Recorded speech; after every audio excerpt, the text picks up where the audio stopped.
আসসালামু আলাইকুম ওয়া রাহমাতুল্লাহি ওয়া বারাকাতুহু। আমার বন্ধুরা কেমন আছেন? আল্লাহর রহমতে আপনারা সবাই ভালো আছেন। আমি দোয়া করি সবাই ভালো থাকেন, সুস্থ থাকেন। আমরা মাহে রমজান পার করে এসেছি শাওয়াল মাসে। আমাদের দায়িত্ব কর্তব্য হবে যে আমরা শাওয়াল মাসের যে 6 রোজা আছে, 6 রোজাটা আমরা সবাই রাখবো, পালন করব।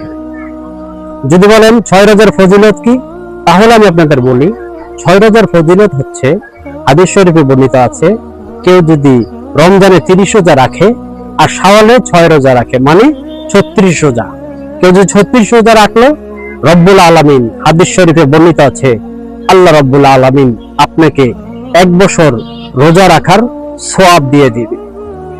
সবাই তো 1 বছর রোজা রাখতে পারেন আমার ভাইয়েরা বন্ধুরা, এই জন্য শাওয়াল মাসে 6টা রোজা আপনারা রাখবেন। আমি আপনাদের বিশেষ অনুরোধ জানাচ্ছি, কি হবে তাহলে আমরা 1 বছর রোজা রাখার সওয়াব পাবো। কেউ শাওয়াল মাসে রোজা রাখেন, কেউ রাখেন না, এইরকম হয়, কিন্তু আমাদের সবাইকে রাখতে হবে।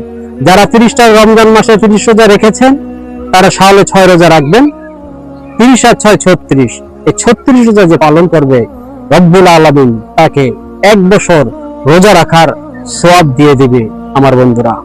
তাই আপনাদের মেসেজ এইটাই দিচ্ছি আমি, যে আপনারা যারা মাহে রমজানে 30 রোজা রাখেন অবশ্যই আপনি শাওয়াল মাসের 6 রোজা রাখবেন, তাহলে রব্বুল আলামিন আপনাকে আমাকে 1 বছর রোজা রাখার সওয়াব দিয়ে দিবে।